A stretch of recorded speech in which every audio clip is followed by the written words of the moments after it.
गुरु जी प्रणाम। आशीर्वाद बेटा।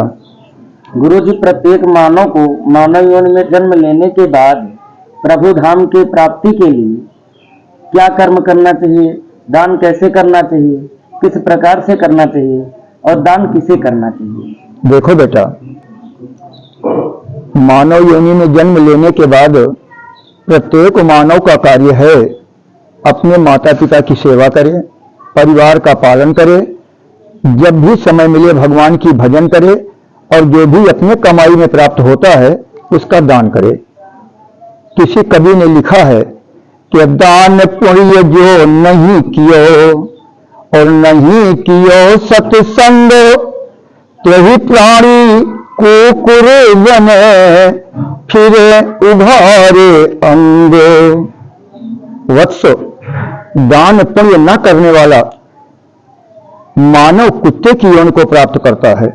प्रत्येक मानव को दान पुण्य करना चाहिए, भगवान की भजन करना चाहिए, गुरु दीक्षा लेकर अपने गुरु के द्वारा प्रदत्त मंत्र का नित्य जाप करना चाहिए। दान का बहुत बड़ा महत्व है। दान सदा सर्वदा सुपात्र को देना चाहिए, कुपात्र को नहीं। इसे खूब विचार कर दान करें कि कहीं आपके द्वारा दिया गया दान कुमार्ग में न खर्च हो। अगर कुमार्ग में खर्च हुआ तो आपको दान देने का पुण्य नहीं बल्कि उस कुमार्ग का फल प्राप्त होगा। दान सदा सत्पात्र को दें और अपने हाथों दें। दान का बड़ा महत्व है। आज आप जो भी दान पुण्य कर रहे हैं, घर बनवा के दान कर रहे हैं, मंदिर बनवा रहे हैं, कूप बनवा रहे हैं, वृक्ष लगा रहे हैं, सबको प्राप्त होगा। इसमें कोई दो राय नहीं है। मृत्यु के बाद तुम्हें प्राप्त होगा। एक दृष्टांत बताऊं। एक बड़ी धर्मवती ब्राह्मणी थी। किसी कारणवश उनके पति का देहांत हो गया। एक ही बेटा था। विवाह किए, बहू आई, बड़ी सुंदर बहू थी, बड़ी संस्कारित बहू थी। माता की इतनी सेवा करती थी अपने सास रानी की कि क्या कहूं, कुछ कह नहीं सकता हूं। और वो बुढ़िया तीर्थों में जाना, यज्ञ करना, अनुष्ठान करना, नाना प्रकार से सुपात्र कार्य करती थी। मार्ग में बढ़िया बढ़िया वृक्ष का लगवाना, फलों का दान करना, धन का दान करना, अन्न का दान करना, सब दान करती थी। लेकिन जब घर आई तो इसके अंदर एक अहंकार पैदा हो गया। ये मैं बड़ा नुकसानदेह होता है। जिसके अंदर मैं पैदा हो गई ना, तो जान ले कि मुझे अब कष्ट झेलना है। अब घर पर जो भी आए साधु संत, क्योंकि सुपात्रों को ही दान देती थी, तो दान के लिए, ऐ बहू जल्दी से बेटा बढ़िया थाल में सजाकर आटा, चावल, दाल, नमक, खटाई लाओ, महाराज जी को प्रदान करो। बहू लाती देती और मैया अपने एक ब्लाउज जो पहने थे उसमें जेब था, जेब से निकालती सोना, चांदी, मोहर, असरफी ये दान करती, ये दिखाने के लिए कि मैं मलकिन हूं। काफी समय के बाद एक बुढ़िया की मृत्यु हो गई बेटा। विमान आया, हरि के पार्षद आए, विमान पर बैठकर प्रभु के लोग गई। यमपुरी नहीं गई। इतना बड़ा दान का प्रभाव होता है। जब हरि विष्णु के धाम पहुंची तो अनेक भवन दान की थी। सुंदर भवन प्राप्त हुआ, मंदिर प्राप्त हुई, तालाब प्राप्त हुआ स्नान करने को, जल पीने के लिए कुआं प्राप्त हुआ। आनंद के साथ जाकर बढ़िया बिस्तरा प्राप्त हुआ, बैठ गई। 1 घंटा 2 घंटा बीता। बाद में बुढ़िया ने कहा, भैया मुझे कुछ खाने को मिलेगा, भूख लग गई। तब हरि के पार्षद ने कहा, तूने खाने की चीज दान कहां की है? खाना चाहती हो? लाता हूं। एक थाल में भर के मोहर असरफी ला के दिए, बोले खा लो। अब तो बुढ़िया दंग हो गई। हाय रे भैया, मैं इतना दान की, इतना दान बहू से कराई मैं की, अरे मुहर सरफी कोई खाने की चीज है? बेटा तुम क्या कह रहे हो, ये खाने की वस्तु नहीं है, कुछ पीने को दो। जब पीने का नाम लिए तो फिर से एक थाल मुहर सरफी आ गई, लो मैया पी लो। बुढ़िया तो दंग हो गई, बोली बेटा मैं बिना खाए बिना जल पिए कैसे जी सकती हूं?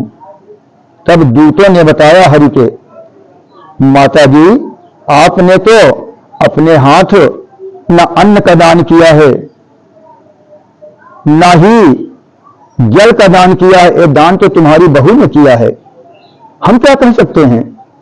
बुढ़िया हाथ जोड़ी बोली, ए बेटा एक बात बताओ, क्या कोई उपाय है जिससे मुझे जल और अन्न मिले खाने को? रोने लगी बुढ़िया। दूतों ने कहा एक उपाय है, अभी इसी वक्त तुम जल्दी से जाओ, अपनी देह के अंदर प्रवेश करो, अपनी बहू से जो तुमने दान अन्न का उनसे कराया है उस दान का आधा हिस्सा तुम मांग लो, और तुमने जो मुहर सरफी महल का दान किया है आधा उन्हें दे दो, कि वो भी बेचारी आने के बाद खुशी रहे। अगर तुम्हारी बहू तुम्हें जल अन्न का दान कर देती है, तुम अपना दान कर देती हो, तो दोनों जन को आराम रहेगा, यहां आने पर दुख नहीं होगा।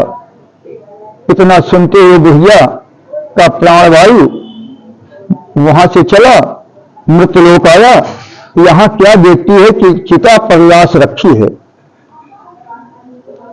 बेटा हाथ में कंडे की आग लेकर चिता को घूम रहा है।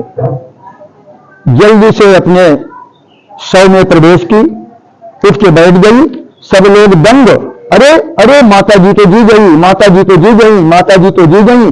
बहू भी बेचारी गई थी, दौड़ के आई, मैया के चरणों पे लौट गई। मां आपका जाना बहुत अखर रहा था, बड़ी कृपा हो गई मैया, आपकी छत्र छाया में ही हम लोगों का जीवन सार है, नहीं तो बेकार है। बुढ़िया ने कहा बेटी एक काम करो, तुमने जो भी अन्न का दान, जल का दान, मिष्ठान का दान मेरे कहने पे संत महात्माओं को की हो, वो आधा पुण्य मुझे दे दो बेटा। अरे मैया तुम हाथ जोड़ रही हो? ना ना ना, मैं सहर्ष जो भी दान की थी सब तो आपका था, मेरा क्या था, मैं आधा पुण्य आपको दान कर रही हूं। इतना सुन बुढ़िया खुशी हो गई, बोली बेटी मैंने जो भवन का दान किया था, मंदिर बनवाकर संतों को दिया था, कूप बावड़ी बनवाई थी, हीरा मोती जवाहरात जो मैं संतों को दान किया था, गरीबों को दान की थी, उसका आधा पुण्य मैं तुम्हें प्रदान कर रही हूं।